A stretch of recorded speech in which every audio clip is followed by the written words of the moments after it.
हमने mechanics subject में नया यूनिट स्टार्ट कर दिया है, यूनिट 5, जिसका नाम है सिंपल मशीन।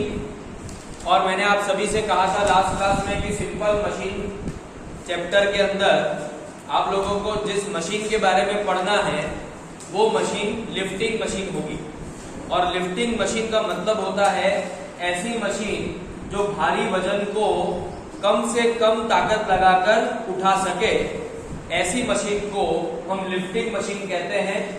और उन्हीं मशीन्स के बारे में हमें इस चैप्टर में पढ़ना है।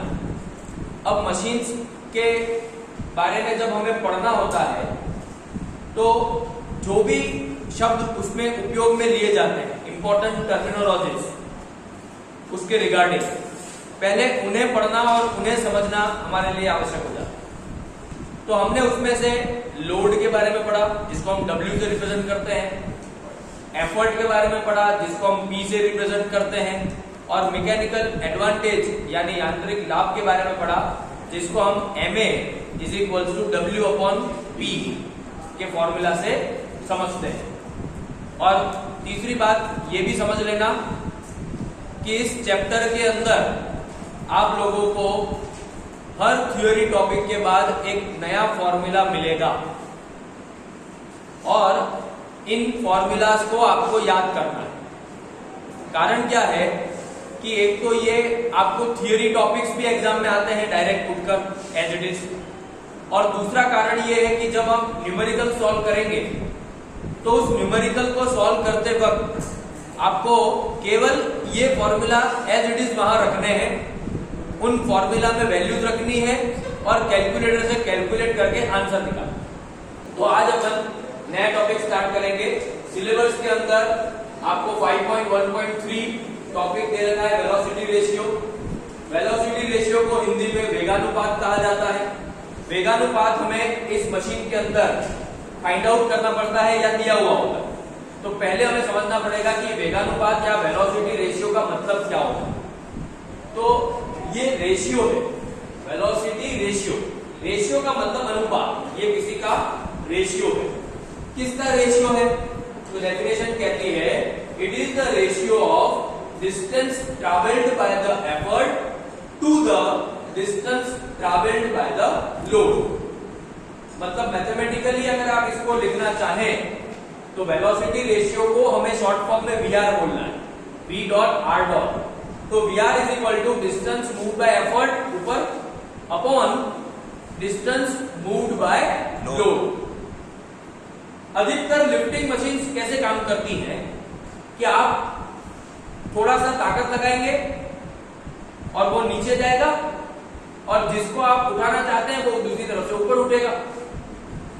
जैसे हम रोजाना जीवन में, डेली रूटीन में, अगर हमें कोई बड़ा सा पत्थर हटाने को कह दिया जाए तो उस केस में हम क्या करते हैं, एक बड़ी लोहे की रॉड लेते हैं, उसको पत्थर के अंदर थोड़ा सा डालते हैं और उस लोहे की रॉड के एंड पर जाकर हम थोड़ा सा नीचे प्रेस करते हैं, वो पत्थर ऊपर उठता है। ऐसा अगर देखा भी हो, अनुभव भी किया हो तो भी समझ में आ जाएगा, नहीं किया है तो करना कभी। बहुत इंटरेस्टिंग कि कम ताकत, पत्थर बहुत भारी होता है लेकिन कम ताकत यहां लगाओगे एंड पर, वो ज्यादा भार को उठा लेंगे। उस मशीन के बारे में अगर हम यहाँ पर थोड़ा सा समझे तो यहाँ पर आप P एफर्ट है, ये फुलक्रम मतलब फिक्स पॉइंट है, ये W मतलब वेट जिसको आप लिफ्ट करना चाहेंगे। जैसे ही आप रॉड के एंड पर एक ताकत लगाएंगे और नीचे की तरफ पुश करेंगे, ये फिक्स पॉइंट तो वहीं का वहीं रहेगा, ये W ऊपर उठेगा जब ये P नीचे जाएगा। तो यही रेशियो आपको निकालना है VR में कि ये कितना नीचे गया और ये कितना ऊपर उठा। भाई ये डिस्टेंस कितना ट्रैवल हुआ। तो फॉर एग्जांपल मैंने लिखा कि y डिस्टेंस एफर्ट ने ट्रैवल किया, और फॉर एग्जांपल यहां लिखा कि x डिस्टेंस W ने ऊपर की तरफ ट्रैवल किया। तो अगर केवल इसी मशीन के लिए, केवल ध्यान से सुनना, ओनली दिस मशीन के लिए अगर VR का फॉर्मूला बनाना हो तो वो कैसे बनेगा? VR = y/x, क्योंकि ऊपर क्या लिखना था न्यूमरेटर में distance move by effort, effort कितना मूव हुआ तो y जितना मूव हुआ, और डिनोमिनेटर में क्या लिखना था नीचे distance travel by load, load कितना ऊपर उठा x, लेकिन ये VR का फॉर्मूला हर मशीन के लिए नहीं होगा, अलग अलग मशीन के लिए अलग अलग फॉर्मूला बनेगा। तो आपके दिमाग में आएगा सर तो फिर हमें याद क्या करना है, आपको याद ये करना है। ये चीज अगर आपके दिमाग में होगी तो इसको आप अप्लाई करके किसी भी मशीन के लिए VR का एक नया फॉर्मूला आप डेवलप खुद कर सकते हैं। बाकी MA का फॉर्मूला सभी मशीन के लिए एक जैसा रहेगा, W/P, वो हर मशीन के लिए अप्लाइड है, लेकिन ये हर मशीन के लिए अप्लाइड नहीं है, ये केवल हम इसी मशीन की। समझ में आ गया वेलोसिटी रेशियो? तो नया टॉपिक पढ़ेंगे 5.1.4 सिलेबस का एफिशिएंसी। एफिशिएंसी का मतलब दक्षता हिंदी में। अब एफिशिएंसी तो हर व्यक्ति की होती है, हर ऑब्जेक्ट की होती है, हर मशीन की होती है, और उसका जनरल वे में अगर हम उसका डेफिनेशन देखें तो जनरल वे में उसका डेफिनेशन क्या होता है, आउटपुट अपॉन इनपुट इनटू 100, तो उसकी दक्षता निकल जाती है। तो आउटपुट का मतलब कि आपको उस मशीन में से क्या मिला, और इनपुट का मतलब आपने उस मशीन को क्या दिया। उन दोनों का रेशियो अगर आप निकालते हैं तो आपको एफिशिएंसी मिलती है। आ रही बात समझ में? तो efficiency is equal to output upon input. अब हमें इस मशीन के लिए अगर एफिशिएंसी निकालने को कहा जाए तो हमें यहां से क्या मिल रहा है बताओ, कितना लोड उठा और कितना डिस्टेंस तक उठा। तो लोड कितना उठा W इंटू कितना डिस्टेंस तक चला इंटू x, ये आउटपुट मिला। और उसके लिए आपने उसको क्या दिया, उस मशीन में एफर्ट दिया। कितना एफर्ट दिया, y जितना, तो P इंटू y। अब हमने W/P पढ़ रखा है, क्या होता है MA, तो W/P की जगह MA लिखो। अब इस मशीन के लिए VR का फॉर्मूला बना रखा है अपन ने y/x, लेकिन यहाँ पर x/y बन रहा है, तो 1/VR हो जाएगा। यहाँ पर मैंने लिख रखा है VR = y/x पढ़ा है इस मशीन के लिए, तो x/y क्या हो जाएगा 1/VR। तो यहाँ पर 1/VR लिखने पर MA/VR हो जाएगा। और एफिशिएंसी हमेशा परसेंटेज में मेजर की जाती है, इसीलिए मल्टीप्लाई बाय 100 करना है। तो eta is equals to, again an important formula आपके लिए, eta is equals to MA/VR into 100। ये भी सभी मशीन पर लागू होगा। नया टॉपिक हम स्टार्ट कर रहे हैं सिलेबस के अंदर। 5.3 वाला टॉपिक जो है वो आइडियल मशीन का है। वैसे सिलेबस के अंदर 5.2 वाला टॉपिक अभी मुझे पढ़ाना था, लेकिन मैंने उसको स्किप किया है। कारण यह है कि उस टॉपिक के अंदर ये वाला टॉपिक इंक्लूडेड है। अगर आप ये टॉपिक नहीं पढ़ोगे तो उस वाले टॉपिक में जो ये टॉपिक आएगा वो समझ ही नहीं पाओगे, तो मैं उसको बाद में पढ़ाऊंगा। पहले मैं 5.3 वाला टॉपिक पढ़ाऊंगा। तो 5.3 वाले टॉपिक के अंदर आइडियल मशीन आपको समझनी है कि कौन सी और किस प्रकार की मशीन को आप आइडियल मशीन कह सकते हैं। पहले तो आइडियल मशीन को हिंदी अगर रूपांतरित करें तो आदर्श मशीन कहलाती है। आदर्श मशीन हो चाहे आइडियल मशीन हो, ये दोनों प्रकार की मशीन या एक ही प्रकार की मशीन जो है, ये मशीन काल्पनिक होती है, ये बनना इम्पॉसिबल है, ये बनना असंभव है। सबसे पहले वाक्य मैं ये बता रहा हूं। अब मैं बताता हूं उसकी वजह, कारण क्या, ऐसा क्यों कहा मैंने कि ऐसी मशीनें काल्पनिक होती है या असंभव होती है बनना। उसकी वजह यह है कि ऐसी मशीनों की दक्षता यानी एफिशिएंसी हमेशा 100% होती है, और ये होना असंभव है। कोई भी मशीन 100% की एफिशिएंसी दे ही नहीं सकता। क्यों नहीं दे सकता, अब वापिस उसकी वजह यह है कि हर मशीन में फ्रिक्शन होता है, और फ्रिक्शन अगर होता है तो लॉसेस होंगे, हानि होगी, और अगर लॉसेस और हानि हो रही है तो उसकी दक्षता 100% हो ही नहीं सकती। क्योंकि 100% होना इसका मतलब ये बता रहा है कि मशीन में किसी भी प्रकार की हानि नहीं है, लॉस नहीं है, सब बराबर चल रहा है। और ऐसा होता ही नहीं है। क्यों? क्योंकि अगर फ्रिक्शन नहीं है, जैसे मान लो there is no friction in machine, तो मशीन ढंग से चल ही नहीं पाएगी, मशीन स्लिप मारेगी। जैसे पुली और बेल्ट की मदद से हम पावर को ट्रांसमिट करते हैं, तब मशीन चल पाती है। मोटर होती है, मोटर से हमें पावर ट्रांसमिट करना होता है मशीन की तरफ, और वो पावर ट्रांसमिट होता है पुली और बेल्ट से। और जब पुली और बेल्ट के बीच में अगर फ्रिक्शन नहीं है, मतलब पकड़ नहीं बनी, तो बेल्ट स्लिप मारेगा, और बेल्ट अगर स्लिप मारेगा तो वो पावर ढंग से ट्रांसफर ही नहीं कर पाएगा, और पावर अगर ट्रांसफर ढंग से नहीं होगा तो मशीन चल ही नहीं पाएगी, और मशीन नहीं चल पाएगी तो ऐसी मशीन बनना असंभव हो जाएगा। इसीलिए हर प्रकार की मशीन जो होती है उसमें स्लाइडिंग पार्ट्स होते ही हैं, और स्लाइडिंग पार्ट्स के अंदर अगर फ्रिक्शन ना हो तो वो मशीन एक दूसरे के पार्ट के ऊपर स्लिप करेगी, मतलब ये पार्ट दूसरे पार्ट पर स्लिप करेगा, और स्लिप करेगा तो वो जो मोशन चाहिए वो मोशन मिलेगा ही नहीं मशीन को, और वो मशीन ढंग से काम ही नहीं कर पाएगी। अगर ढंग से काम नहीं कर पाएगी तो मशीन बनी हो ही नहीं सकती। इसीलिए मैं बार बार कह रहा हूं कि ऐसी मशीन होना असंभव है, इम्पॉसिबल है, लेकिन हमें पढ़ना है। ठीक है, कई बच्चे ये सोच सकते हैं कि सर इम्पॉसिबल ही है, और अगर ऐसी मशीन हो ही नहीं सकती, दुनिया में बनती नहीं है, काल्पनिक होती है, तो हमें क्यों पढ़ाया जा रहा है?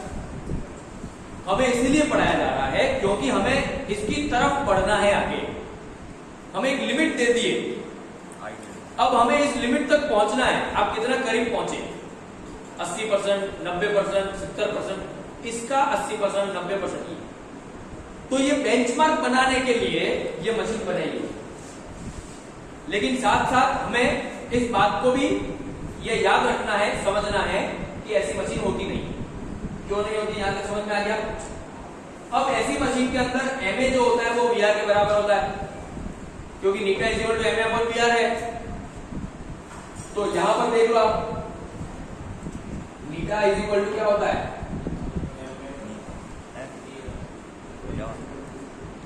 नीटा अगर 100 है, एमए अपॉन वीआर इंटू 100 यहां आ गया, 100 upon 100 is equal to MA upon VR, ये कट गया, 1 आ गया, तो वीआर यहां आ जाएगा, वीआर इंटू 1। वीआर किसी भी संख्या को 1 से मल्टीप्लाई करने पर क्या मिलता है?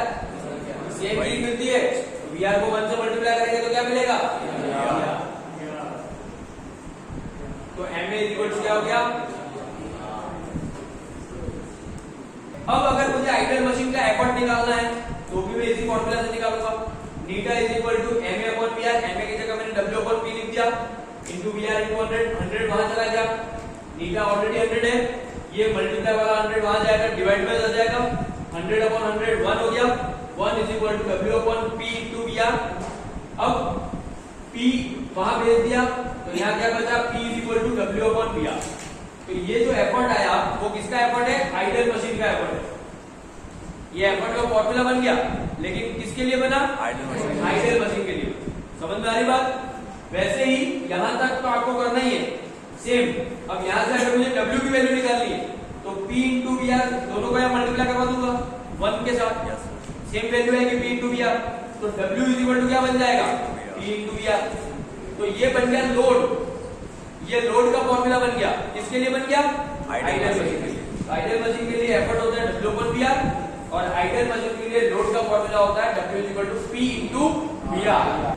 मैंने यहाँ पर ये आइडियल मशीन वाला टॉपिक डिलीट इसलिए नहीं किया क्योंकि इन दोनों के बीच में कई बार डिफरेंस बिटवीन भी एग्जाम में पूछा जा सकता है, तो आप इसको आसानी से कंपेयर कर सके बोर्ड के ऊपर ही, इसीलिए मैंने दोनों को बोर्ड के ऊपर ही रहने दिया।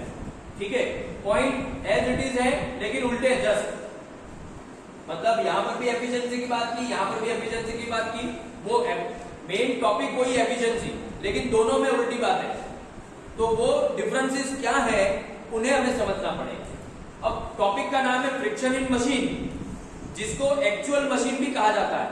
तो आपको दोनों में से कोई भी नाम देकर परीक्षा में पूछा जा सकता है कि right a short note on ideal machine and actual machine, या फिर right a short note on ideal machine and friction in machine. तो फ्रिक्शन इन मशीन बोलो या एक्चुअल मशीन बोलो, एक ही बात है, क्योंकि एक्चुअल मशीन का मतलब वास्तविक मशीन, और वास्तविक मशीन जो भी होती है उनमें फ्रिक्शन होता ही है। बिना फ्रिक्शन के काम हो ही नहीं सकता, ठीक है। और जब कभी फ्रिक्शन होगा तो ऐसी मशीन की एफिशिएंसी कभी भी 100% नहीं हो सकती। वो मशीन हमेशा उसकी तरफ बढ़ने का प्रयास करता है, लुब्रिकेशंस लगाकर, ऑयलिंग करके, सब कर, लेकिन 100% कभी भी नहीं हो सकता, उसकी तरफ बढ़ने की कोशिश करता। अब क्यों नहीं होता है, उसका वजह यह है क्योंकि उसमें फ्रिक्शन होगा, और अगर फ्रिक्शन होगा तो उसमें किसी भी प्रकार के लॉसेस हो सकते हैं, किसी भी प्रकार के लॉसेस हो सकते हैं, और उस लॉसेस की वजह से वो एफिशिएंसी को कभी भी 100% तक पहुंचने ही नहीं देगा, वो वापस नीचे ले आएगा उसको 100% से। इसीलिए एक्चुअल मशीन की कभी भी एफिशिएंसी 100% नहीं होगी। अब एमए जो होगा वो हमेशा वीआर से छोटा ही होगा, वीआर हमेशा बड़ा होगा। तो इसका कंसेप्ट आप समझ सकते हैं कि ऐसा क्यों सर, ऐसा इसीलिए आप मैथमेटिकली अगर आप जानना चाहें तो नीटा इज इक्वल टू क्या होता है, आउटपुट अपॉन इनपुट इनटू 100, अच्छा है एमए अपॉन वीआर इनटू 100। अब नीटा और वीआर के बीच में क्या कैसा संबंध है, इनवर्सली प्रोपोर्शनल का, ठीक है। नीटा और वीआर के बीच में जो संबंध दे रखा है मैथमेटिकली वो है इनवर्सली प्रोपोर्शनल का, और इनवर्सली प्रोपोर्शनल का मतलब ये होता है कि जब ये क्वांटिटी बढ़ेगी तो ये क्वांटिटी कम होगी। तो अगर वीआर ज्यादा होगा तो एफिशिएंसी कम होगी, तो 100 कभी भी हो ही नहीं सकती। तो जैसे ऊपर बढ़ने जाएगी एफिशिएंसी 100 की तरफ, वापस नीचे आ जाएगी क्योंकि वीआर बढ़ गया, तो ऊपर से नीचे आ जाएगी, कम हो जाएगी, यानी कम, क्योंकि हर मशीन 100% की तरफ बढ़ना चाहती है, हर मशीन अपनी एफिशिएंसी को 100% करना चाह रहा है, ऊपर जा रहा है, लेकिन जैसे वीआर बढ़ जाएगा वो क्या करेगा, इसको नीचे ले आएगा। तो इसीलिए एमए जो होगा वो हमेशा छोटा होगा, वीआर हमेशा बड़ा होगा, कहने का, क्योंकि नीटा और एमए डायरेक्टली प्रोपोर्शनल है।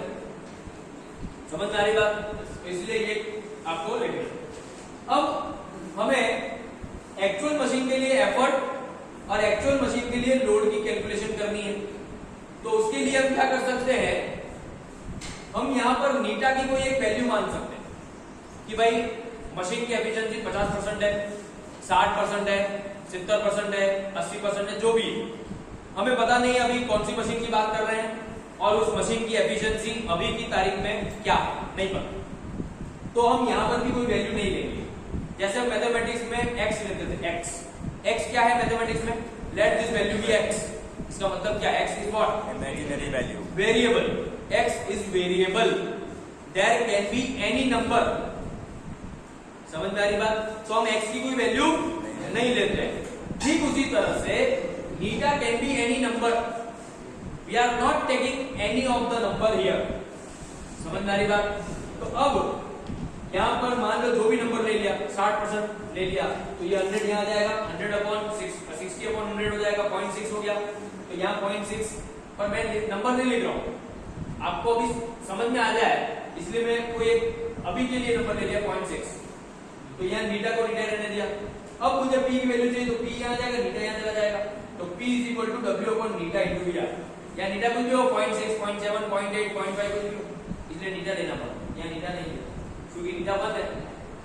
समझ में आ रही बात, सेम यहां से मुझे अगर लोड की वैल्यू निकालनी है तो इसी कैलकुलेशन से हम क्या कर सकते हैं, w की वैल्यू निकालनी, तो p इंटू वीआर यहाँ मल्टीप्लाई हो जाएगा, तो w is equal to eta into p into VR. तो ये load for friction in machine, ये effort for friction in machine और actual. Is it clear? Yes. तो आपको ये दोनों टॉपिक को एज अ डिफरेंस बिटवीन भी तैयार करना है और एज अ शॉर्ट नोट भी पूछी जाए तो भी तैयार करना है, जिसमें आपको ये सारे पॉइंट्स जो लिख रखे हैं उसको वाक्य के रूप में, सेंटेंस के रूप में बनाना है।